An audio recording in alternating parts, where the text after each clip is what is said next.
ورجع معاكم تاني يا شباب وحلقه جديده ويلا فانتسي. الجوله اللي فاتت ما كانتش جوله حلوه قوي للناس اللي راهنت على الدفاع، زي ما الدفاع في الجوله اللي قبل اللي فاتت ظبطني، في الجوله دي خيشت جامد. من 5 لعيبه براهن على كلين شيت بتاعهم مفيش بس غير 5 نقط. يعني كان عندي اليسون، روبرتسون، ودين، ولوك شو، وكمان ديفيد لويز، والوحيد اللي جاب نقط فيهم مثلا هو روبرتسون جاب 5 نقط، ودين جاب -1 خد النقطة بتاعت اليسون. وانتهت مغامرتي في الكاس للأسف. يعني كانت جولة 23 دي ما كانتش جولة حلوة عليا بصراحة. لو لسه في ناس مكملة في الكاس قولوا لي تحت في الكومنتس. خلي بالكم بقى في حاجة اتحددت، بما ان ماتشات الكاس اتلعبت وتشيلسي اتأهل للنهائي ومانشستر سيتي طبعا راح برضو للفاينل. في الجولة ال25 هتبقى دبل جيم ويك لمانشستر سيتي وايفرتون. في كل فرقه من دول هيلعبوا ماتشين، سواء مانشستر سيتي هيلاعب ارسنال وايفرتون. فابتدي فكر انك انت ممكن تجيب لعيبه من مانشستر سيتي. صحيح مباراه ارسنال ممكن تبان ان هي صعبه شويه، ارسنال من الفرق اللي دفاعاتها وحشه جدا. شفنا ان هم اتغلبوا 5 من ليفربول. ضد مانشستر سيتي برضو هتبقى طحن لفرقه مانشستر سيتي. فكر كده انك انت يكون عندك، لو انت ما عندكش حد من مانشستر سيتي فكر تجيب لاعب او اتنين. غير مباراه تشيلسي وبرايتون اللي لسه ما تحدد لهاش ميعاد، فلسه تابع كده وهنشوف، واكيد هنقول لكم في الفتره الجايه لما يتحدد ميعاد المباراه. ونبتدي بقى ان شاء الله في توقعاتنا النهارده. بس قبل ما نبتدي ما تنساش تعمل جوين للليج بتاعنا، هتلاقي الكود ظاهر قدامك دلوقتي على الشاشه، وتعمل لايك للحلقه وتشترك في القناه عشان يوصل لك فيديوهاتنا الجايه.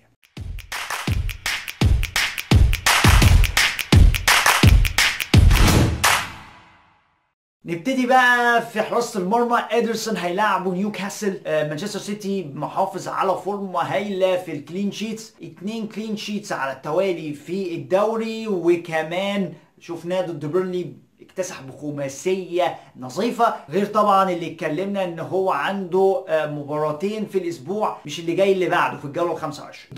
دافي سعره 4.6، مدافع رخيص جدا، مدافع من اللي بيجيبوا اهداف. الراجل عنده 4 اهداف لحد دلوقتي في الدوري. كمان حاجه الناس يمكن مش واخده بالها منها، ان برايتون البيون من الاسبوع الجاي لحد الاسبوع ال 36، شوف كل الفتره دي عندهم ماتشات سهله جدا، مفيش منهم غير مباراه واحده بس في النص كده هتبقى مباراه صعبه. غير كده ماتشات سهله، ممكن تجيب عنصر من عناصر الدفاع او حتى الحارس واطمن اكيد هيجيبوا مثلا كلين شيتس كتير الفتره الجايه. تاني واحد هو لوك شو عندهم ماتش جاي مع بورنموث، ولسه مانشستر يونايتد مبارياتهم حلوه. 5 مباريات جايه مفيش فيهم غير مباراه واحده بس صعبه ضد ليفربول.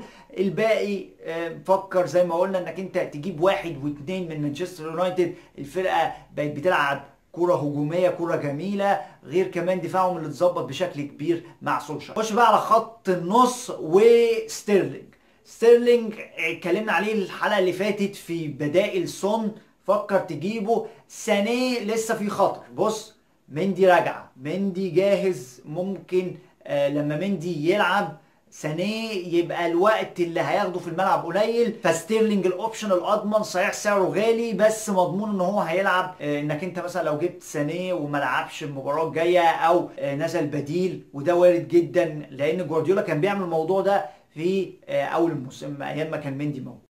بالنسبه بقى لخط النص والاختيار الثاني بتاعنا ميليفيوفيتش 6.1 مليون. الراجل ده اللي بيشوط ضربات الجزاء، وعايز اقول لك ان فرقه كريستال بالاس هي اكتر فرقه بيتحسب لها ضربات جزاء لحد دلوقتي. جالهم 7 ضربات جزاء، 6 منهم نجح ان ميليفيوفيتش يجيبهم جول. عنده كمان 4 اهداف واسيست من الاسبوع ال15 لحد دلوقتي. خش بقى على خط الهجوم اوباميانج سعره طبعا 11 و3، رخص شويه انا عارف.